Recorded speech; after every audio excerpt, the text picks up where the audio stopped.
Assalamualaikum warahmatullahi wabarakatuh.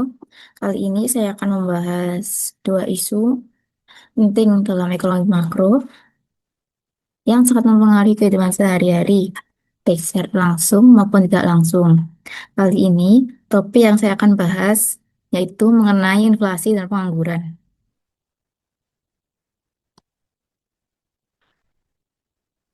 Seperti yang kita lihat di slide ini adalah inflasi. Sederhananya, inflasi adalah kondisi di mana harga barang dan jasa terus naik seiring jalannya waktu, mulai dari makanan, minuman, pakaian, transportasi, pendidikan, kesehatan, hingga biaya sewa rumah, pulsa telepon, dan lain-lain. Dan mengapa meningkat? Eh, ini berarti nilai uang yang kita miliki menjadi kurang berharga untuk membeli jumlah barang dan jasa yang sama. Misalnya, yang dulu 10.000 bisa dibuat membeli dua bungkus mie instan, sekarang mungkin hanya bisa membeli satu bungkus saja. Bukan karena mie instan jadi lebih mewah, melainkan harga pembungkusannya menaik. Eh, Setelah kita memahami definisi inflasi, mari kita lanjut mengenai jenis inflasi. Pertama, kita punya inflasi ringan, yaitu ketika laju inflasi kurang dari 10% per tahun. Ini kondisi yang sangat masih relatif dan dapat ditoleransi, dan bahkan kadang dianggap sehat untuk pertumbuhan ekonomi. Yang kedua, inflasi sedang, di mana laju kenaikan harga berada di kisaran 10% hingga 30% per tahun. Pada level ini, dampaknya mulai terasa signifikan. Yang ketiga, inflasi berat dengan angka 30 hingga 100% per tahun. Ini sinyal bahaya bagi perekonomian, di mana harga melonjak sangat cepat. Dan yang keempat, eh, yang paling ekstrim ya, hiperinflasi. Ketika laju inflasi mencapai lebih dari 100% per tahun, dapat menghancurkan ekonomi suatu negara, di mana nilai mata uang terjun bebas. Dan berdasarkan penyebabnya, demand pull inflation, permintaan naik. Sedangkan cost push inflation, biaya produksi naik. Dan yang ketiga, structural inflation, struktur ekonomi tidak seimbang.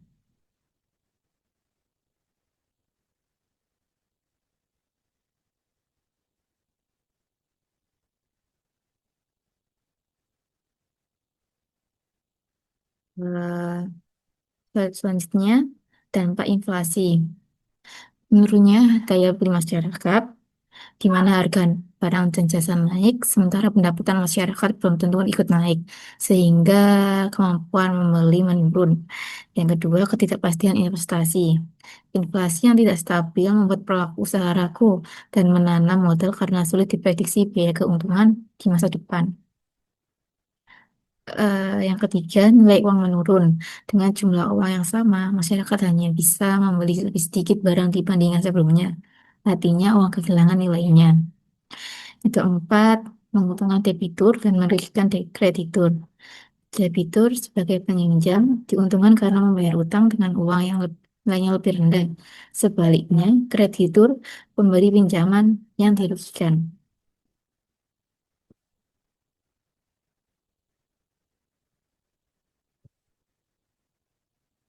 Eh, Selanjutnya, upaya mengatasi inflasi.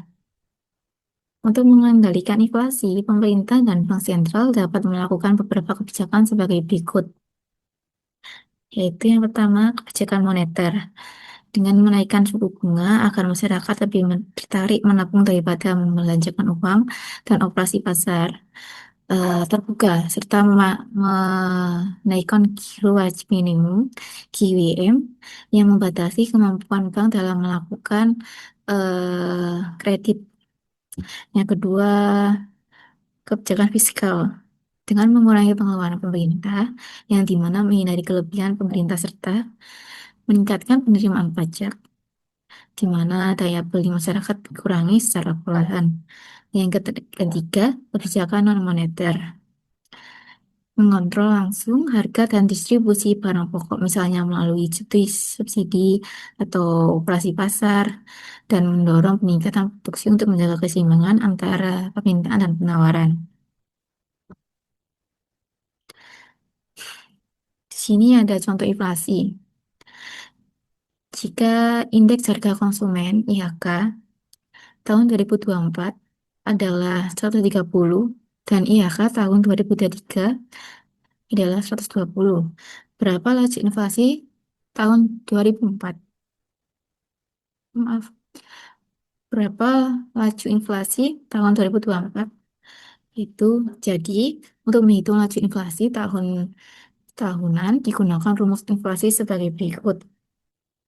Inflasi sama dengan IHK tahun ini dikurangi setahun sebelumnya dan dibagikan IHK tahun sebelumnya dikalikan 100%. Dan di sini ada jawabannya, yaitu diketahui inflasi sama dengan 130 dari IHK tahun 2024 dan dikurangi IHK tahun 2023, yaitu 120, dan dikalikan 100%, yaitu 8,33%.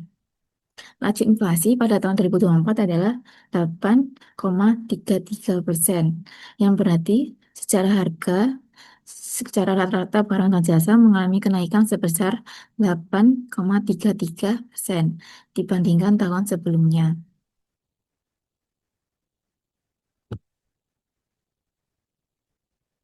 Pengangguran. Fokus kali ini mengenai pengangguran. Secara sederhananya, pengangguran adalah mereka yang siap ingin bekerja, namun belum mendapatkan pekerjaan. Mengapa pengangguran penting untuk diketahui? Karena dampak ekonomi, dampak sosial, dan dampak individu, yang dimana nilainya potensi produksi sumber daya manusia tidak dapat termanfaatkan. Penurunan pendapatan nasional, meningkatkan beban sosial, meningkatkan kemiskinan, dan hilangnya pendapatan.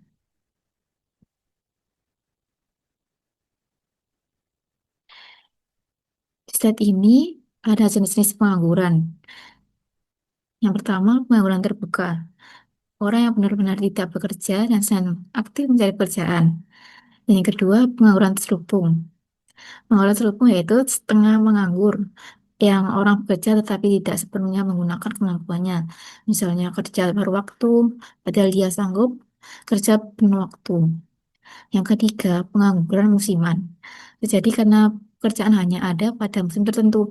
Contohnya seperti nelayan yang mencari ikan, petani yang sedang panen padi. Dan yang keempat, pengangguran struktural. Pengangguran ini akibat perubahan struktur ekonomi dan kebutuhan tenaga kerja tak sesuai dengan keahlian yang tersedia. Yang kelima, pengangguran fiksional terjadi karena seseorang pindah pekerjaan atau baru lulus dan sedang dalam proses mencari pekerjaan. Yang terakhir, pengangguran teknologi. Pengangguran ini eh, pengangguran tenaga kerja yang tergantikan oleh mesin atau otomatisasi. Terus di slide ini ada dampak pengangguran. Ini sudah saya sebutkan di awal pengertian pengangguran.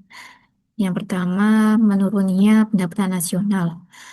Dampak di mana banyak orang yang menganggur, yang mengakibatkan pendapatan nasional atau PDB, produk domestik bruto. Yang kedua, meningkatkan kemiskinan ini eh, bisa mendorong kesenjangan antara pekerja ya dan yang menganggur semakin lebar.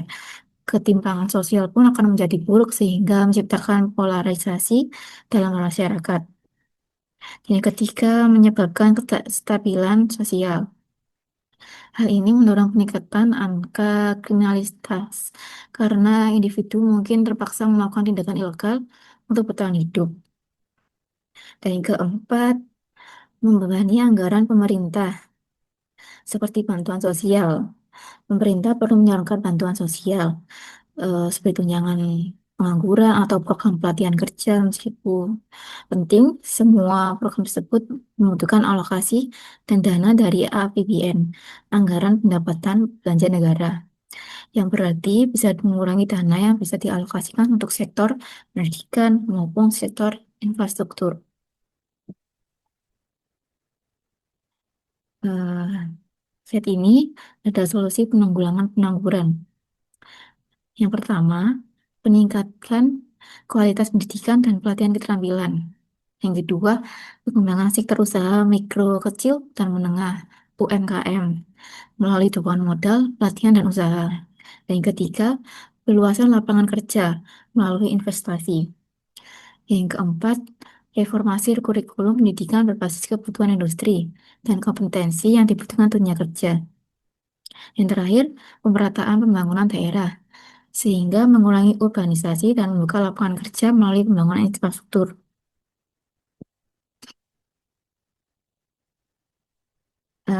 Slide ini ada contoh pengangguran. Jumlah angkatan kerja sampai 100 juta orang adalah angkatan kerja yang seluruh penduduk penduduk usia kerja yang sedang bekerja atau aktif mencari pekerjaan. Jumlah penduduk yang bekerja 92 juta orang. Artinya sebagian dari angkatan kerja yang belum mendapatkan tipe pekerjaan alias penganggur. Hitunglah tingkat penganggurannya. Pertama, kita cari dulu rumus tingkat pengangguran. Di sini ada rumus tingkat pengangguran, yaitu angkatan kerja dikurangi penduduk yang bekerja di semua angkatan kerja dikalikan 100%. Nanti kita substitusikan nilainya, yaitu 100 dari 100 juta orang yang bekerja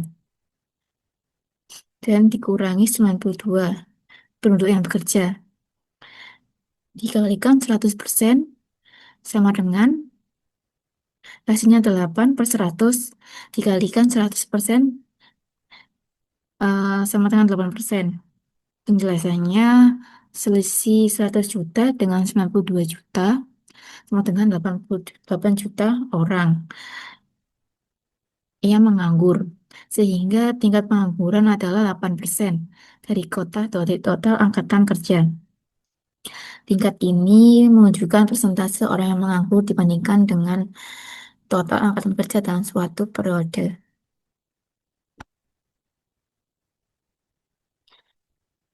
Untuk Oke. Sebagai penutup, ki- saya telah mempelajari bahwa dan kita telah mempelajari bahwa inflasi dan pengangguran merupakan dua tantangan besar dalam perekonomian yang saling mempengaruhi satu sama lain. Hubungan antara keduanya eh, tidak selalu sederhana, seperti yang dijelaskan melalui kurva Phillips. Ya, oleh karena itu, dibutuhkan kebijakan yang hati-hati dan tepat sasaran agar inflasi tetap terkendali tanpa mengorbankan penciptaan lapangan kerja. Temuan ini penting, terutama bagi kita sebagai generasi penerus agar mampu memberikan kontribusi nyata dalam mendorong pertumbuhan ekonomi nasional yang stabil dan berkeadilan. Sekian, terima kasih. Assalamualaikum warahmatullahi wabarakatuh.